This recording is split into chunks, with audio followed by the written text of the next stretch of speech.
Sa number 3, padayon karon ng paghaylo sang Philhealth sa publiko nga magpamiyembro na. Pero pandam nila, kung magpamiyembro na, hindi na maglabay sa fixer.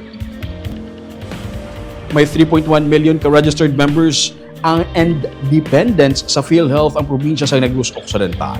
Kung basehan ang projected population sa probinsya para sa 2026 na 3.2 million, 96.81% na ang miyembro sa Philhealth. Pero bisan pa, parayan ang kampanya nila, ilabi na sa mga sektor nga katapos ang persons with disability o kung PWD kag mga solo parents. Sana mag-apply online paagi sa eGov nga app, Philhealth Member Portal o kung mismo sa Philhealth offices. Pahanumdum sa Philhealth dapat manginwais kag mangin safe sa mga transaksyon. Nagapandam sila kontra sa fixer nga may posibilidad sang peke nga dokumento kag may threat sang identity theft. Gani direkta suno sa ilang nga magpakig-angot sa official site o kun sa ilang nga opisina. Madali lang magpa-member sa Philhealth. You can make use of the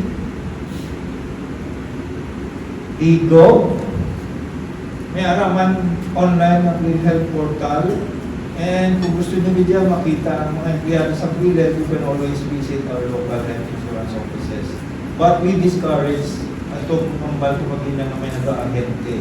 Kaya kinaubra nila sila, based sa among experience, nag-email na sila sa tanan na offices ng Philhealth all over the Philippines.